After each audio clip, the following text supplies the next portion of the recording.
जुन्या विडी घरकुल येथील रस्त्यावरच अतिक्रमण करून उभारलेला पत्रा शेड आणि आजोरा हटवून रस्ता मोकळा करावा, अन्यथा महापालिका आवारात आत्मदहन करण्याचा इशारा संजीव मिठा यांनी दिला। जुन्या विडी घरकुल येथील सहसूत मार्कंडे गृहनिर्माण संस्थेत रहदारीच्या रस्त्यावर अतिक्रमण करून पत्रा शेड मारण्यात आला आहे। या ठिकाणी आजोरा टाकण्यात आला आहे।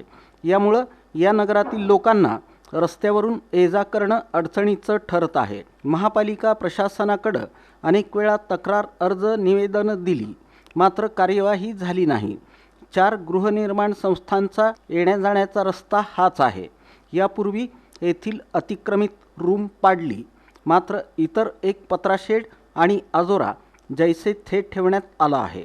त्यामुळे अनेक अडचणींना येथील नागरिकांना तोंड द्यावं लागत आहे।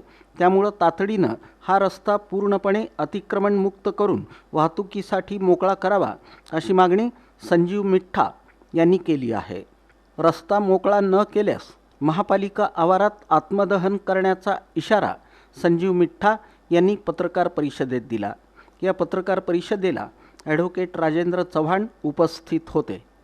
दिला होता 20/10/2025 ला, त्याला अनुसरून 8/11/25 ला तो अवैध पक्का बांधकाम पाडलाय, पण त्याच्या एवढंच कच्चा बांधकाम पत्रा शेडचं होतं ते पाडलं नाही, ते असं ठेवण्यात आलं काय। आणि आजोरा जो होता पक्का पाडलेला तो तिथंच राहिला।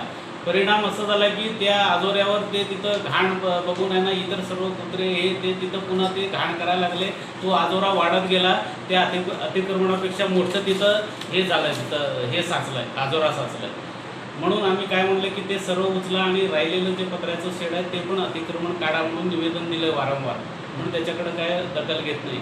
आमच्या पत्रकार परिषदेमुळे 20/10/25च्या पत्रकार परिषदेमुळे यश मिळालं आहे, पण न्यायपालिकेच्या महानगरपालिकेच्या अतिक्रमण विभागाने ते वेळेवर न उचलल्यामुळं ते यशाला ते काळीमा फासलं गेलं आहे। पुन्हा तिथं ते अतिक्रमण आहे तसंच आहे आजोराच्या रूपाने, तर तेही पाडावं आणि राहिलेलं पत्राचं शेड पाडावं अशी आमची विनंती आहे। 20/10/2025 ला पत्रकार परिषद घेतलं होतं, त्या संदर्भात येऊन बांधकाम केलेले जे आहेत ना ते बांधकाम केले, ते राहिलेले पत्रशेड अजून काढले नाही।